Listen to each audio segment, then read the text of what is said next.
Hey, I'm Katie and welcome to another bookish adventure. So welcome to this week's reading vlog. I am really scared. I'm reading Stephen King. It is happening. I have started this. I'm literally only about 10% in. I'm really not very far in, and so far I can see why this is popular. Already very quickly the groundwork has been laid and you just get this vibe off the dad. Like, I'm reading it and I'm thinking, oh, I can see maybe why you were tempted by the axe. It's I can kind of see what I mean. Obviously it's hard because I know what's going to happen, so I feel like I'm reading this with a sense of like with dread maybe, because I know what's coming. It's kind of like, okay, let's document his descent into madness. There will be surprises. I know there will be surprises because obviously this book is different from the film and I've seen the film. I know the general plot of what's going to happen. I know he will go crazy and try and kill his family. I know there's scary things in the hotel. I know that kid is special. So it will be interesting to see the differences. I mean, I don't remember the film like really well, but I enjoyed it and I didn't have the pants scared off me. I'm concerned I will have the pants scared off me with this book. Oh, that's for damn sure. Yeah, so far difference being, yeah, Danny has a creepy imaginary friend. I don't get a good vibe of him. No, concerned about him. This is why I'm reading this at work, because I don't want this in my brain before I go to bed. I can feel it's gonna get weird. It's a weird mix of dread and excitement because I am kind of looking forward to it, because I never thought I'd read a Stephen King, but here we are. Already Sam is like, so you're gonna read Dr. Sleep straight afterwards? And I'm like, no, I didn't even want to read this. I don't want to read Dr. Sleep too.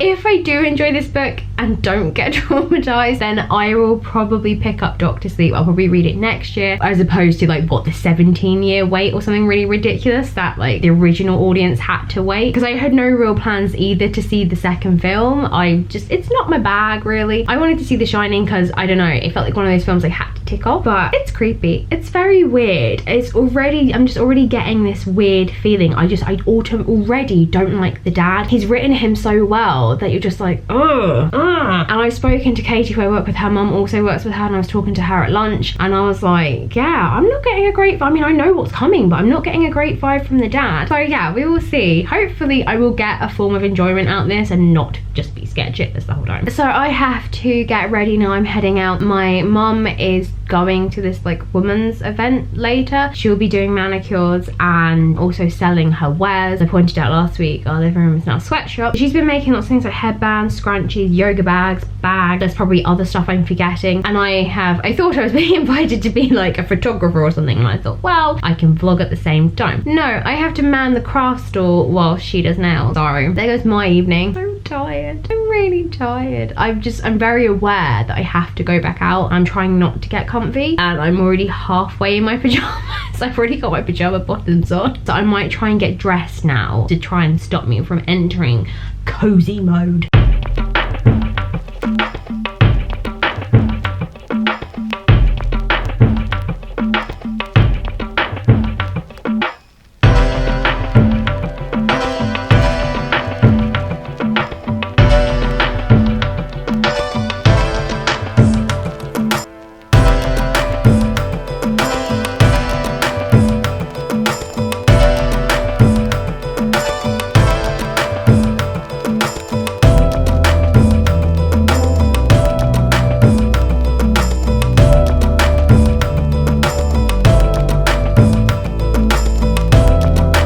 It is Monday the 7th and we have hit an historic day, guys. Set this down in your diaries, write it on your calendars, for this is a momentous day. I finished this great big bastard and I am so freaking happy. It's taken me 8 years, but I have done it. Oh my god. I told my mom this, I came like screaming out my room like, I've done it! And she was like, it took you 8 years? And I was like, look at it. Look at its size. That's a chunky book. And also, it's just so it is essentially just very repetitive. Oh my goodness, the stories are so similar, like all the time, and it's always the same. You know, someone goes out into the woods, they stumble across this, and then somehow they're marrying the king's daughter. I think I read 3 that were all the same, where this guy was meant to marry this girl, but then something happens so he forgets her and he's gonna marry someone else. So she goes to the castle and asks the bride to be if she can spend the night outside the bridegroom's door, but then she drugs him so that like she can't wake him up during the night. Like literally the same thing all the time. And then the last 10 stories were the children's legends, and at the end of all of them the person died and went to heaven, but they died. I'm so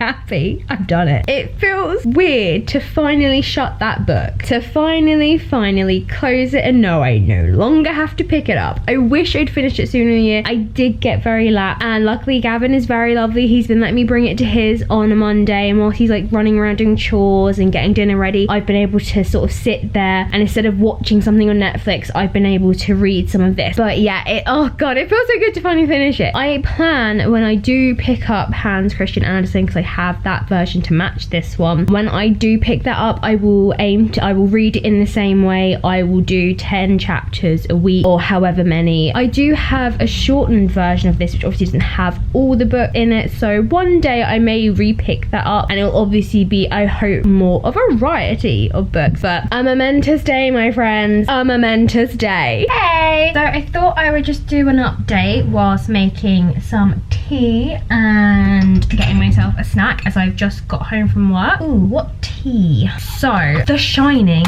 or The Shinning, as I can't help but call it. So basically, I've just gotten to the point where, I can't find a spoon, where they are now at the hotel, guests are leaving, you know, they're being shown around the kitchen, and Danny has now met the chef who also has The Shining. What, I tell you something, I didn't expect this book to actually be from multiple point of views. I kind of just thought, you know, it would just be of, I guess, the story. I didn't expect it to be from Jack and his wife Wendy, and you know, I also kind of actually didn't expect it to be from the kid. So yeah, that was quite a pleasant surprise. I really like that because I wasn't expecting that. Okay, let's find some crackers. Which I really like, because we're seeing Danny experience, because he's quite young in it, he's like 8 or something, 5 or 8, I don't know, small. So we're sort of, yeah, we're experiencing The Shining as he experiences, because you know, his parents obviously think it's something quite freaky, because he asks questions, obviously he can hear their thoughts. So we've just had a moment where he's been in the car with the chef, and the chef has sort of expressed that he knows that Danny has this ability. But it's quite nice because as we're sort of delving into their past, we kind of experience it from all of their point of view. So there is a point when Jack breaks Danny's arm when he's a little kid, and you sort of experience it from the mum and his point of view, and Danny's as well. There are multiple chapters which sort of cover it, because at one point Jack has a really bad drinking problem, and he knows his wife is kind of planning to leave him, but that doesn't seem to really encourage him to do otherwise. And you know, you go through a chapter where Danny is picking up on these thoughts, and it's sort of like he has a vague understanding of a lot of stuff that is around him, but obviously a lot of it he doesn't understand, but he understands feelings to a degree. And so when his mum is experiencing these feelings, he sort of knows she's upset and knows she's hurt. So I really like that there is that sort of element to it, that we're experiencing the same experience via multiple people. There an incident has happened which has led them to have to live where they are now, and now he's having to take a job as this caretaker for the winter for this hotel, and so they're sort of reflecting back on all the events that led them to this point. And this is kind of, this job needs to be what saves the family almost. Jack's behaviour has really been spiraling, it's been really bad, and you know, it's kind of make or break. I mean, he broke his kid's arm. Parent of the year right there. So yeah, I haven't gotten to like anything good yet. His invisible friend Tony has sort of been warning him about the hotel and not to go there because the bad things will happen, and there's a bad word, and the bad word is red rum. So kind of having all these things that are slowly kind of building to this. And it's also sad because at the moment they seem very happy. Even Jack seems quite happy. You know, before he seemed a little bit offish, and his pride was very crushed in the fact he's having to take this job, which is clearly beneath him. He seemed very bitter and angry towards like this whole idea of doing this job, whereas now suddenly they're there, him and his wife, sorry, they're like laughing and making like these little jokes, a lot of innuendos about trimming topiary bushes. My snack is ready, my tea is ready. I'm now gonna go relax for a little bit and then wash my hair. This will probably be the last time I check in. Tomorrow, Wednesday, or yesterday technically, when this goes up, I'm gonna go help Gavin take the rabbits to the vet for their jabs. Yeah, I'm gonna have a very narrow window to try and get this vlog edited. But so far I am enjoying The Shining. I guess nothing's happening, but it was different to how I thought it would be, and I kind of like that a lot of events have happened in the past, which is what's leading him to take this inferior job, and there obviously is this darkness that is lurking in Jack. I hope you enjoyed this video. Don't forget to show me your thumbs and smash that like button, and of course comment below. It doesn't even have to be about this video. Although, what are you planning to read for October? Have you got, like, do you do the whole like themed reads, like Halloweeny reads? This is probably the first time I've come close to it, if I'm honest. If you're new, hit that subscribe button. You got loads of videos to catch up on and so much more to come. Hope you have a great weekend, and I will see you again on Monday. Not sure what Monday video is going to be. Might see if I can find a book tag. I feel like I haven't done a tag in quite a while, so maybe I can see if I can find like maybe a Halloweeny themed one. I will see you Monday. Bye.